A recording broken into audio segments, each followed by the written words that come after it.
哎呀，如今你有中宫之位，又有嫡子，皇上也厚待咱们富察氏一族，什么都好。额娘，女儿如今心满意足。心满意足是好，可是人一高兴，不能忘了看着远处。皇上抬举高氏一族，又厚待乌拉那拉氏，尤其是乌拉那拉氏。当年若不是先帝看中你，那如今这皇后之位就是他坐着了。这些年你防范得紧，以后啊也不能松懈。额娘说的话，女儿都记下了。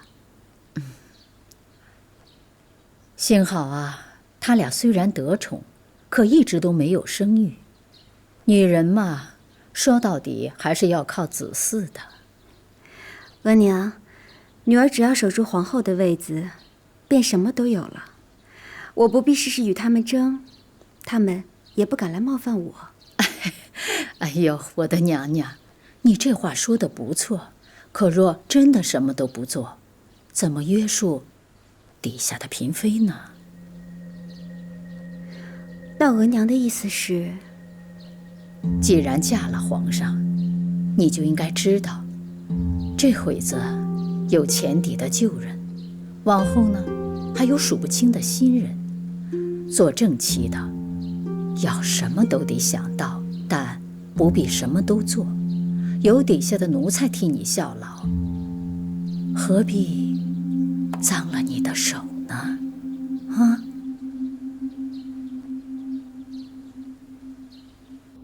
娘娘不必送了，皇上恩典，日后自有进宫给娘娘磕头的机会。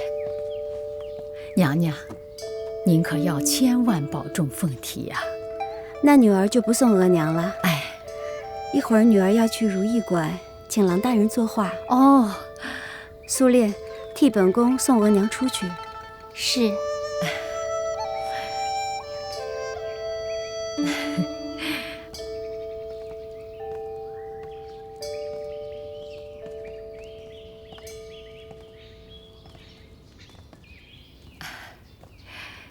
苏烈，你是皇后娘娘的陪嫁，打小在府里你就跟着她，最是贴心了。不像那个莲心，她是前邸里刚拨进来的丫头，怎么也比不得你。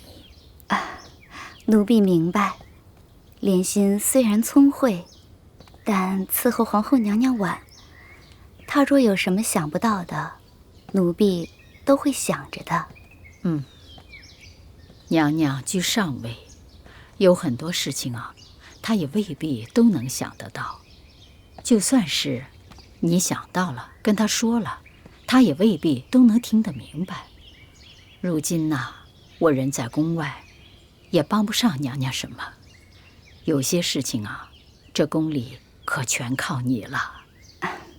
苏烈啊，你可要好好帮扶娘娘，替娘娘分忧。夫人放心，凡事都有奴婢呢。哎，也是我做得不好，一直把娘娘当未来的福晋培养。虽然是养成了大方得体的闺秀，可是呢，她心太善，性子太柔和。有些事情呢，若是娘娘一味的不忍心，让她知道了，反而会坏事。苏烈啊，你就大胆一点也无妨啊。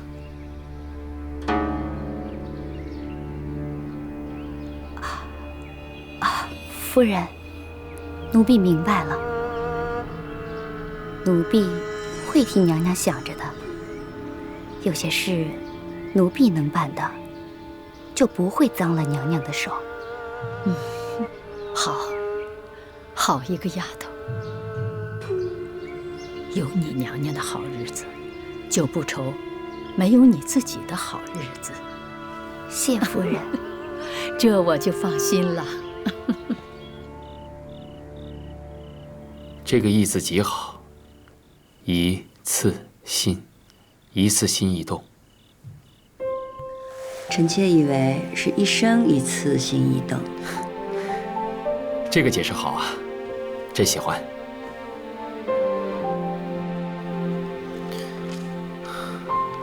这是你进族时，朕送你的墙头马上，你我初见听的第一出戏。墙头马上遥相顾，一见知君计短长。但愿皇上不要让臣妾做了礼千金，被迫抛下儿女，受辱离开。你放心，朕只有裴少君的钟情，没有他的软弱寡情。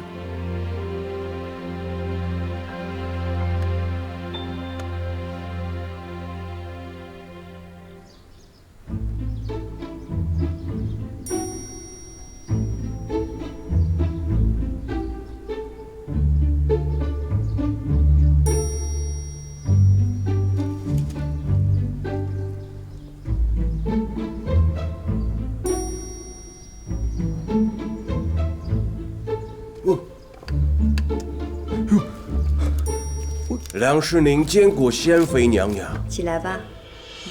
奴才坐着给贤妃娘娘请安，贤妃娘娘别怪罪啊。你坐着吧，没事的。郎大人，本宫总听皇上说郎大人画笔精妙，所以想来看一看，打扰了。臣在宫里作画已经很多年了，可许多名位还是搞不清楚，只见过太后和皇后娘娘，我从来没有见过像您这么漂亮的出现在画上。宫里的娘娘都这么美，我不能都为她们画像，臣只能画画皇上跟皇后。我希望有一天也能够为您画上一幅画像。皇后是皇上的正妻，所以皇上和皇后才能一同入画，嫔妃们是不可以的。西洋难道不是这样吗？我们那里一个丈夫只能有一个妻子，并没有妾。只有一个妻房？世界还有这等事？郎大人莫不是说笑吧？没有，怎么会是说笑呢？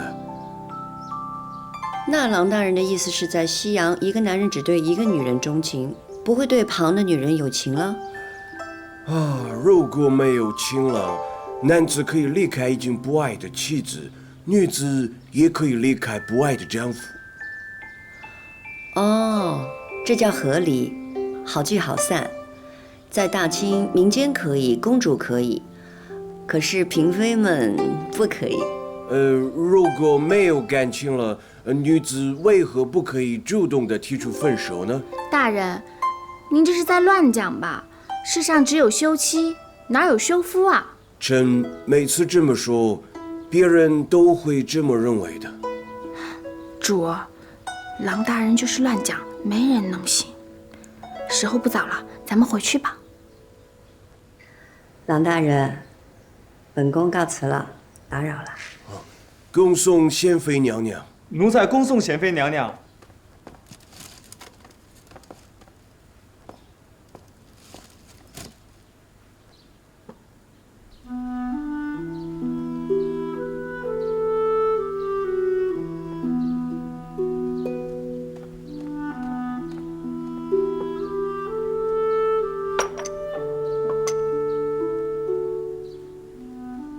主，奴婢见您从如意馆回来，便神不守舍的。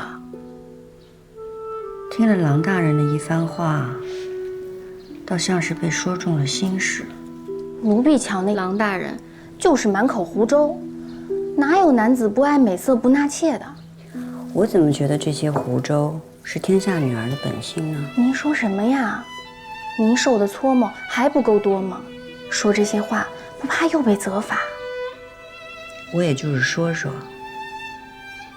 哪有女子天生爱当妾，哪有正室愿意和妾室分享自己的夫君呢？您这些话跟奴婢说说就得了，可千万别和旁人提啊。我知道。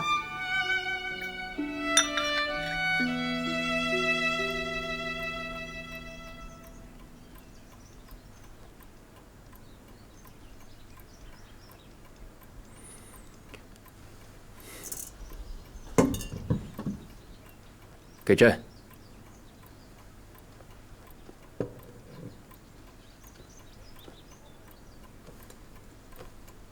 皇上，万一，臣妾是说万一啊。万一一个夫君只有一个妻子，没有任何妾室呢？朕看你是傻了啊！怎么老想着郎世宁的闲话？皇后告诫所有人，不许吵郎世宁画画。我看就是为了防备你。臣妾只是想想嘛。虚空妄想没有任何意义。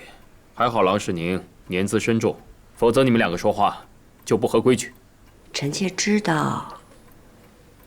臣妾只是在想，万一有一天天下所有的男子只有妻子没有妾室，或者夫妻之间的情分已尽，女子也可以求娶。好了，郎世宁呢来京中多年，想必也和很多人说过这样的话，但无人当真，无人在意，唯有你钻牛角尖。臣妾只是在想，如若真是这样的话，也挺好的，人人都可以做一心人，做不了了就自愿分开了。真是痴话啊！如意，你是女子，又在宫中，你得守着三纲五常，还有君臣夫妻嫡庶尊卑的道理。道理纲常之外，也有别的可能啊。那些西洋外来的风俗，不同于我们天朝上国。风俗是不同，可天下男女的心是相同的。皇上难道不想一生只一次心意动，只对一个人吗？好了，别再说这些了。那皇上这般说，臣妾今日便记得了，以后也不敢在皇上面前妄言，一定对皇上谨言慎行，恭恭敬敬。臣妾告退。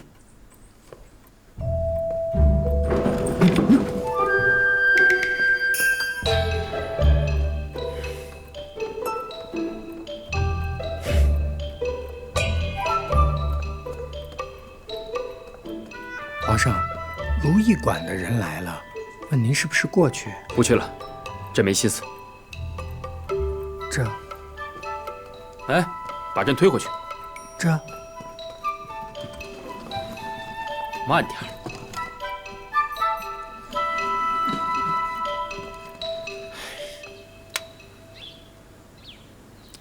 这才芳菲多久，就闹了一场。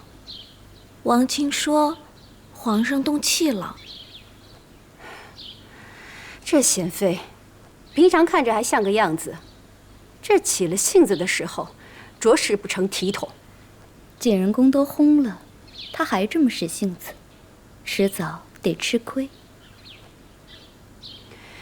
罢了，只能让另外几个嫔妃多去侍奉皇上了。皇上，你怎么不理臣妾啊？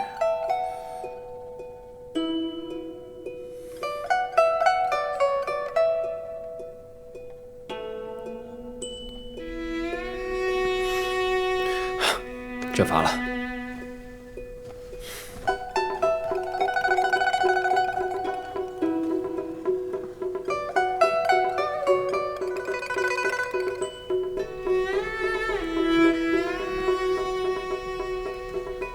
你来了半日，怎么连话也不说一句啊？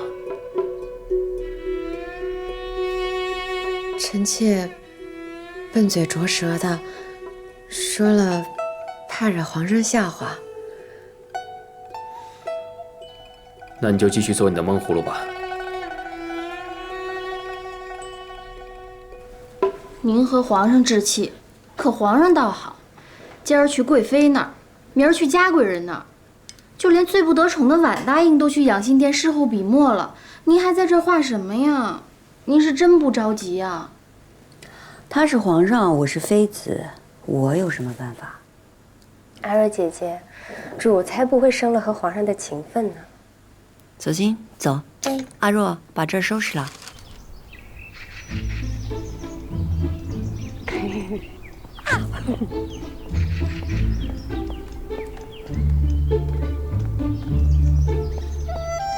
快走！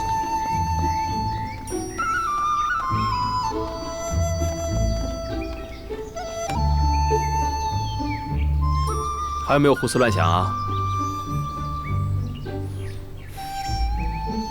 就算朕说话说得重了一些，有则改之，无则加勉，成了吧？是臣妾的错，臣妾错在直言不讳，忘了您是皇上，是不得冒犯的天子。你是倔脾气。来，瞧瞧朕带了什么送你。皇上有什么赏臣妾的？臣妾谢恩。一笔一笔画的，不是赏赐，是真心。那不如先看臣妾的。哦。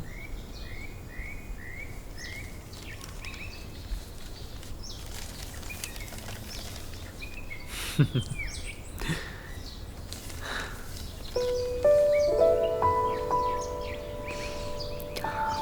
臣妾怎么这般端正？降雪轩时，你就是这般接过朕的主意，那是朕心里最难忘的时刻。可臣妾画的皇上是得侧福晋旨意那天去城楼上找皇上，看见皇上玉树临风的样子。哎，一个端正，一个逍遥，这怎么会配呢？不配啊！朕可以与皇后一同入画，与你却不行。所以朕画了你的小象来哄你，结果你说不配啊！人是一对璧人，可是神情姿态都不相同，一起入画怎么合适啊？哼，那朕就偏要合适。朕叫郎世宁裱好之后，把它收起来。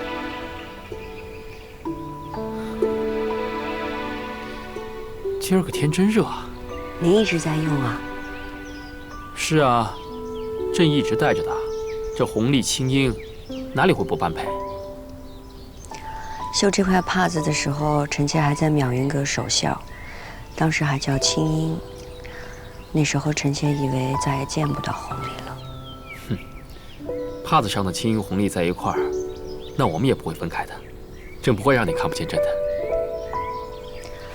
皇上，臣妾那日跟您顶嘴，您就当臣妾是最后一次吧。朕知道，朕知道你有心思，从来不瞒朕的。你姑母一走，你所有的心事，也只能对着朕说。经过那么多事情，往后还会有更为难的事，哪怕你对所有人都要循规蹈矩，但是对着朕，还是可以保留青英的性子。只是以后啊，不许说傻气的话。是。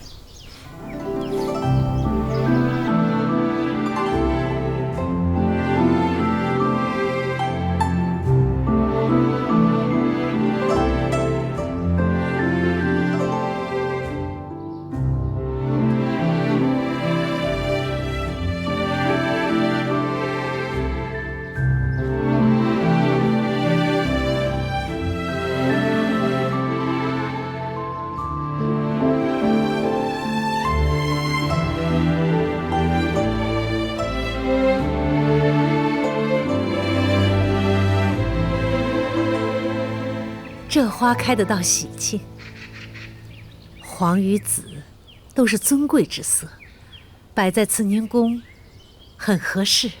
皇上小心，有什么好的都紧着您，就连送花都送得最好的。太后，皇上来给您请安了。皇上万安。给皇娘请安，儿子来晚了。哎呦，看你这急匆匆的。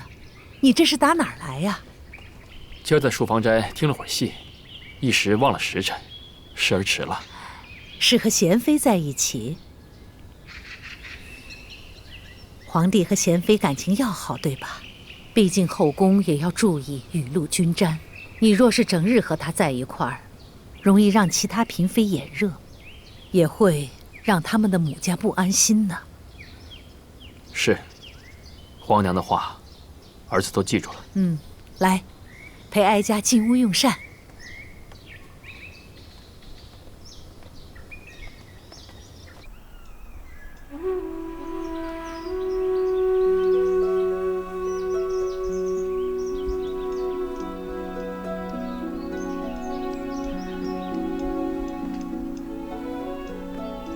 主绣什么呢？哎。这不是昨儿皇上赏给您的诗吗？我把它绣在帕子上，多别致。皇上人虽没来，心里却记挂着主。主想到了皇上，便这般高兴。哼，这费了贤妃好大功夫吧？还绣了人物，是谁啊？回皇上的话，主说皇上的诗是题《吴梅村集》，主最喜欢里头那首圆圆曲，所以这个人物是陈圆圆。他倒有心思。皇上，方才启祥宫来请过了，嘉贵人等着您去用晚膳呢。皇上夸主有心思，不如当着主的面夸，比奴婢传话来得好。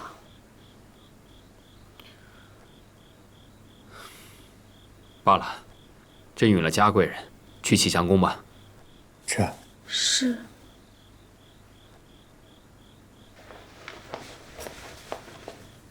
主，怎么了？嘟了个脸。皇上明明喜欢主的刺绣，偏还去了嘉贵人那儿。这些日子，皇上怎么来咱们宫里少了？皇上自有安排，你着什么急啊？好吧，好吧，奴婢就陪主在这儿等着。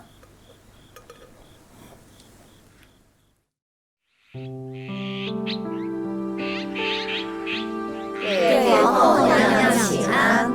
起来坐下吧。谢皇后娘娘。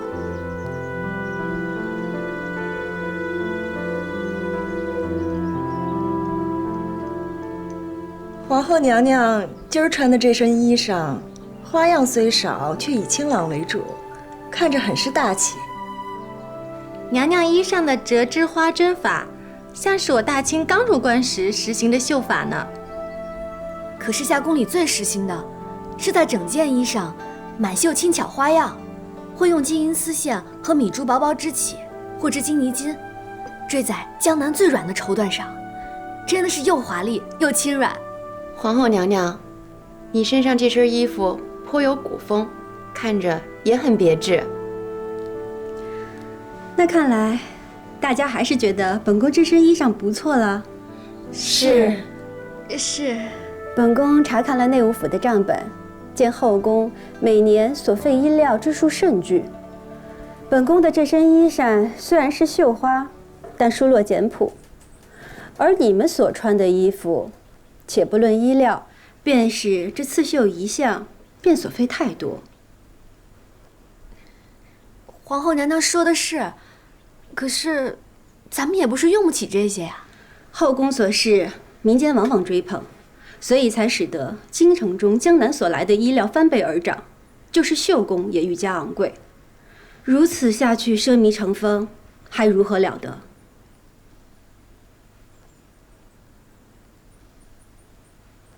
贤妃，你说呢？宋仁宗喜食羊羹，不愿因自己的一夕之欲开启无穷宰杀，而自人口腹之欢，更不愿民间知道宫中喜物养成奢靡之风。皇后娘娘此举有如宋仁宗一般。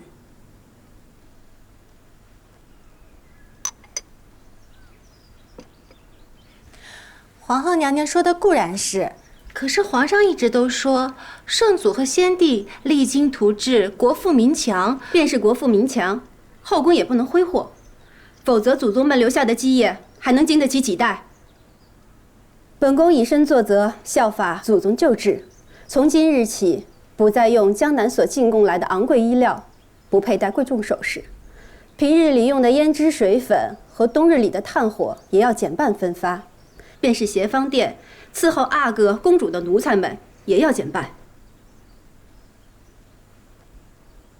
是。皇后娘娘真是克勤克俭。本宫也是想着，咱们身居六宫，但却为天下女子的表率，咱们不能忘了祖宗们定天下的艰难。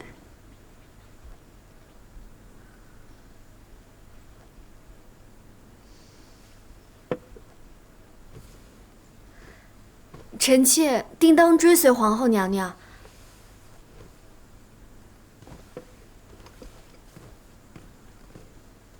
臣妾定当追随皇后娘娘。水之，一会儿回去啊，先让主过目这些布料，他要送给三阿哥裁衣裳的。是。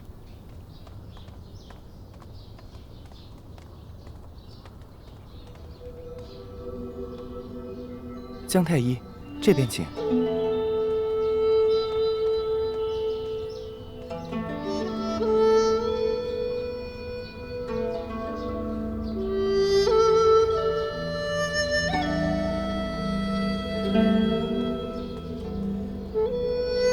姐姐，姐姐，哦，走吧。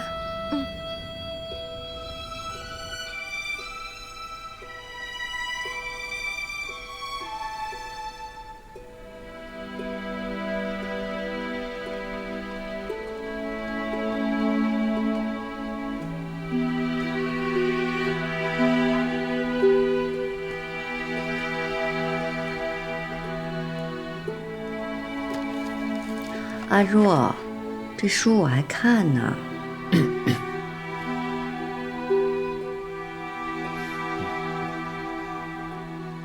皇上，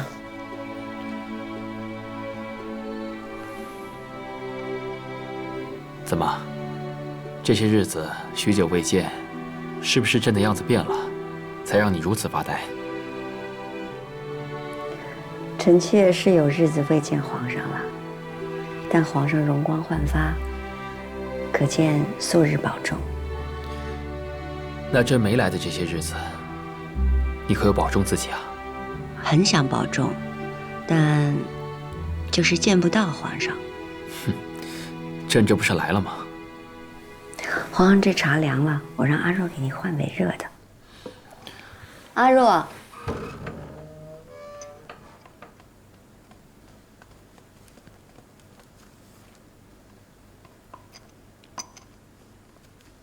皇上，请用茶。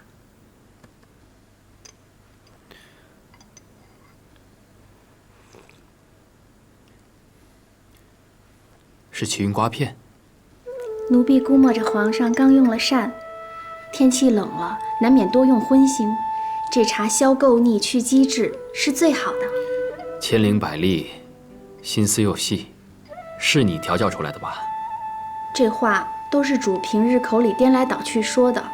惦记着皇上用什么了，用的好不好，奴婢不过是耳熟，随口说出来罢了。好，下去吧。是。难怪朕想着你的茶，原来你也惦记着朕呢。原来皇上是想着臣妾这儿的茶，那明日里臣妾就往各宫里都散一些，也好引得皇上各宫都去坐一坐。哼，这话便是赌气了。如意啊，朕知道你入宫以来受了不少的委屈，朕想护着你。可是，不如在前底时，可以自由自主。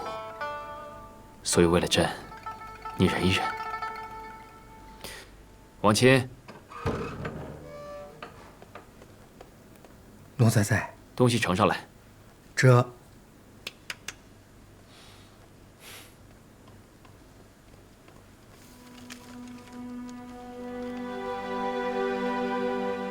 甚赞徽音，朕亲手为你写的，如何？甚赞徽音，何解？《诗经》上说：“大司司徽音，则百司难。”慎的意思是要你谨慎，唯有谨慎才能够得到美誉。那是皇上的好意，臣妾倒觉得无趣。那朕跟你说点有趣的，你与朕的姻缘，源自于音。墙头马上，所以你只要记得朕的心意，全在这个音字上。那臣妾便十分的喜欢。喜欢就好。王钦，嘱咐内务府，将其做成匾额，挂在延禧宫正殿。这。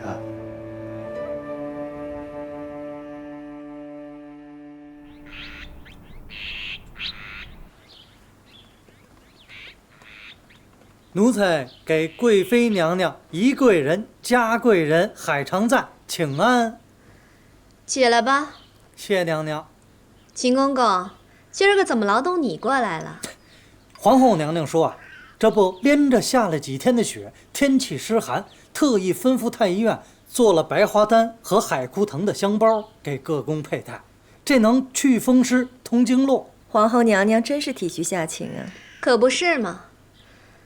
本宫素来体寒怕冷，多亏了皇后娘娘想着。莫仙，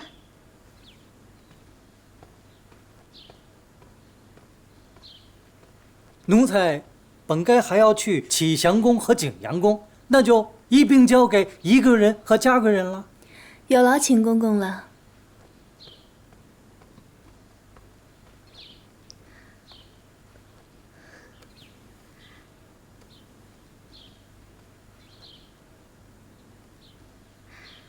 秦公公，快把海常在的香包给他，别像本宫苛待了他似的。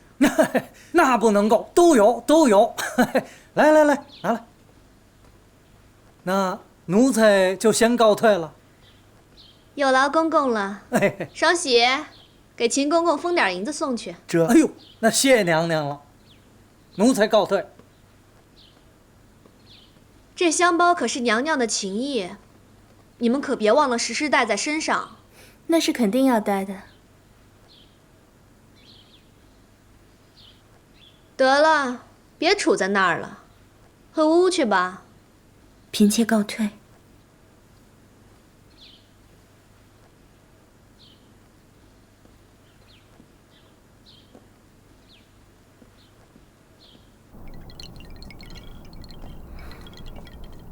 跟块木头一样，难怪皇上不喜欢。瞧他那呆呆的样子，这样啊，才能显得出贵妃娘娘的灵慧聪颖。哪只凤凰身边没有乌鸦呢？你这小嘴巴巴的，是越来越会说话了。刺心，写得越来越好。主儿，内务府越发会欺负人了。皇后娘娘赏给各宫的白花丹和海枯藤，是做成了香包，叫何宫的人佩戴。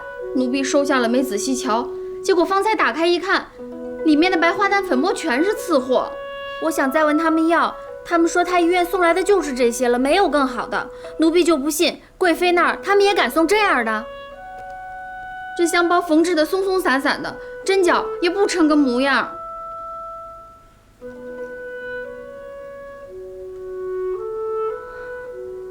方才我过来，秦丽正眼巴巴地往咸福宫送香包呢。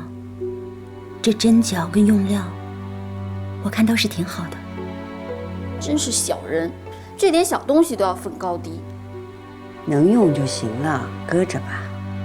说的也是，阿若，你把这香包留给我，我回去呢把它针脚给紧一紧，免得姐姐用了变散了。对，海兰缝的好，就让海兰缝。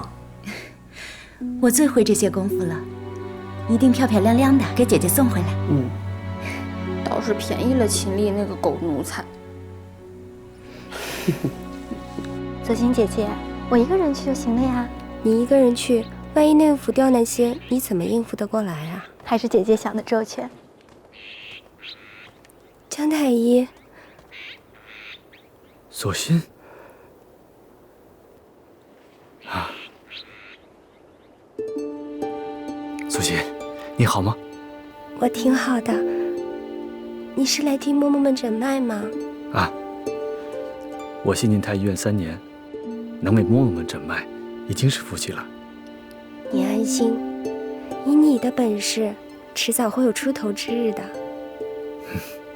太医院讲的是门第、师从和资历，这些我都没有。你相信我。我们虽然出身寒微，没有什么注意，但有真本事才是最重要的。这个我。左心姐姐，我得走了。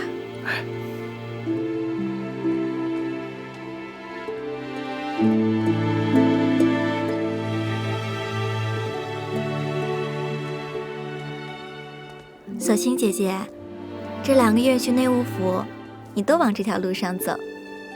就总能遇见江太医。我和他自幼相识，小时候家里遭了灾祸就分开了，没想到进了宫却能在这里遇见。青梅竹马呀，是好事，可是呀，姜太医还年轻，在太医院怕得熬着。我和他都是奴才，但若勤勉，未必没有出头之日。前朝那些王公大臣，有哪个不是皇上的奴才呢？姐姐好志气，凭真本事吃饭才是真的。哎，姐姐，听闻皇上最近总在养心殿召南府的琵琶伎奏曲呢。是吗？若论一手好琵琶，宫里谁比得过贵妃呢？皇上怎么不招贵妃啊？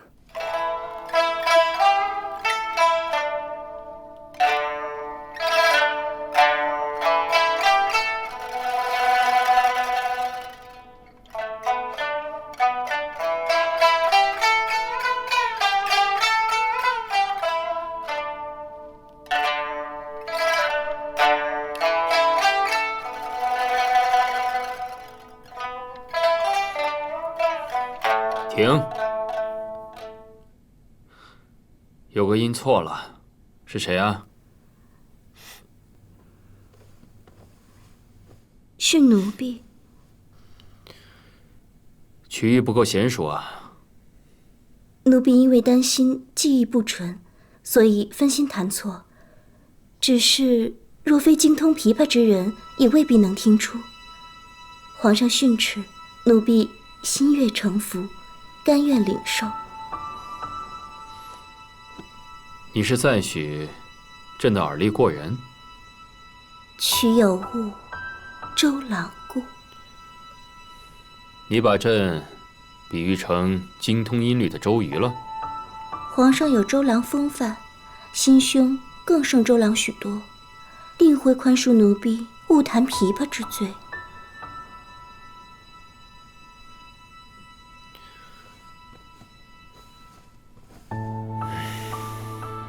那朕在想着，你是不是欲得周郎顾，时时勿服闲呢？过来。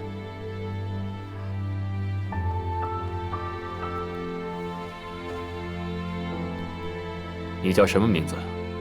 奴婢姓白，名蕊姬。长得纤细可爱，名字也动听。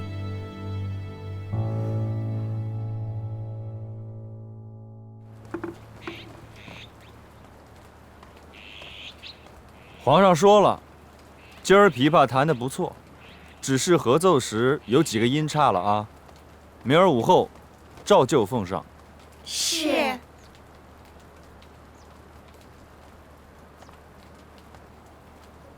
你胆子可真够大的，敢在御前这般回话，也是皇上仁厚。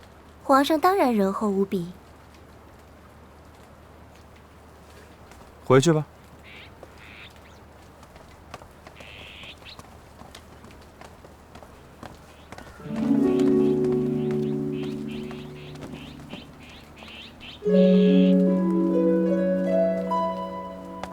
这个，还有那样的，捡好看的，到库房里面挑出每样两匹，送到延禧宫啊。还有那些摆件、陈设都挑好的啊，赶紧的送过去。是。秦厉公公，锁心姑娘，你怎么来了？我这正要给延禧宫送月例银子呢，你怎么先来了？秦厉公公今日怎么这般客气？嗨，锁心姑娘不早说，这皇上让人送来的字啊，镶了匾额，正要送去延禧宫呢。您看啊，是我不好，这素日怠慢了延禧宫，姑娘回家可要多美言几句啊。锁心啊，怎么都半日了还不回去？听说有匾额要送到咱们延禧宫，怎么没见着啊？这不正要送过去呢吗？您看啊，还有别的，门口那红罗炭上好的锦缎，还有这些陈设摆件啊，您再看白花丹的香包，这些都是顶好的东西，正要送过去呢。这别的也就罢了，说到这香包，我就来气。上回敢用次货的白花丹做了香包送去我们那儿，这回再做好的，咱们也不要了。别以为我们延禧宫的人都好糊弄。不会，哎呦，是我不好，啊，素日怠慢了延禧宫。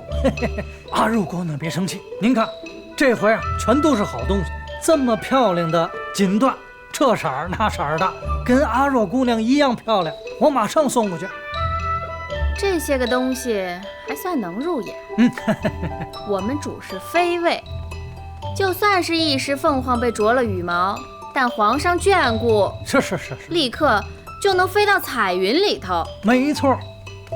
我说你们也不想想，皇上独独赏赐我们主的这块匾额是什么意思？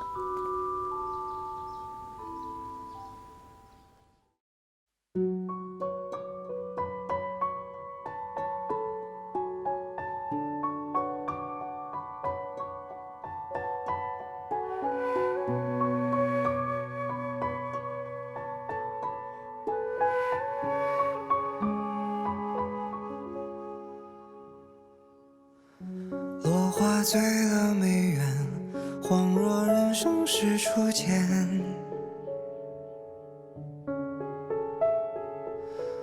青丝染了双眼，携手共赴尘世万千。心事褪了红叶，眼前相思已凌乱。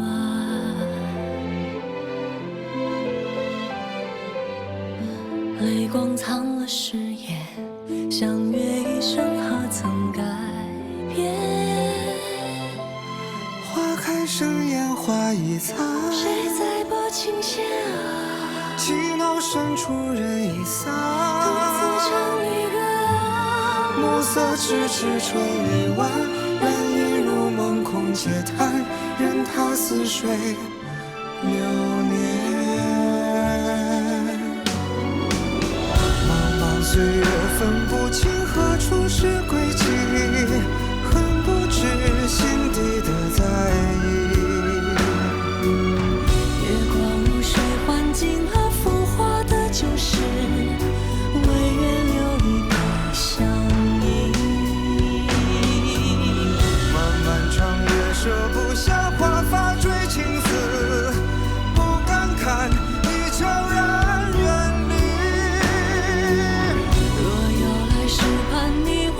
寻常不易，再相约不离不弃。